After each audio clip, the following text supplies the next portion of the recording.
ఓ అసలైన సత్యం. యోహాన్ రాసిన మొదటి పత్రిక 2వ అధ్యాయము 26 నుండి 29 వరకు.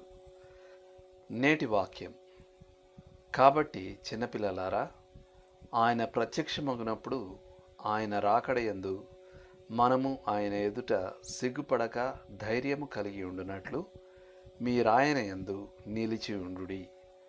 యోహాను రాసిన మొదటి పత్రిక 2వ అధ్యాయము 28వ వచనం.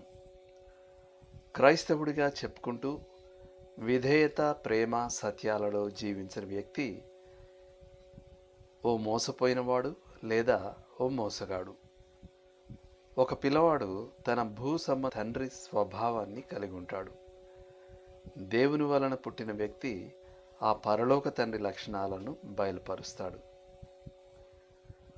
ఓ ఆదివారపు బడి ఎప్పుడూ సమస్యల్ని ఎదుర్కొంటున్నట్టు కనబడేది. ఆ సంఘ కాపరి మరియు సూపరింటెండెంట్ ఆ అధ్యాపకురాలు మరియు అధికారులతో సమావేశమయ్యారు. కానీ పెద్దగా ఫలితం లేకుండింది. తర్వాత ఒక ఆదివారం ఉదయం ఆరాధన ముగింపు కీర్తన ఆలపించబడుతుండగా ఆ తరగతి అధ్యాపకురాలు నడవకుండా నడిచి వచ్చింది. ఆమె తన జీవితాన్ని ప్రభువుకు అంకితం చేసుకోవాలని అనుకుంటుంది కావచ్చు అనుకున్నాడు సంఘ కాపరి.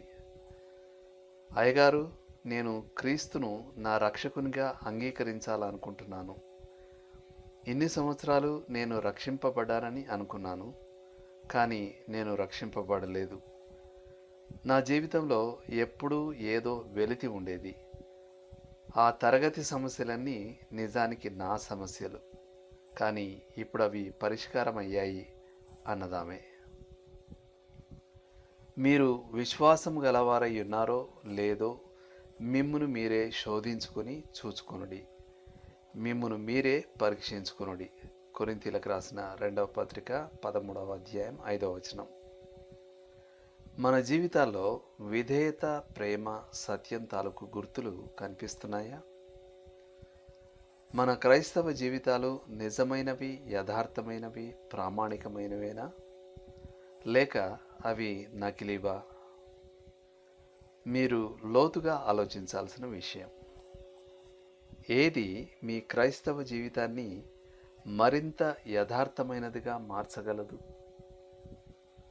ఆమేన్.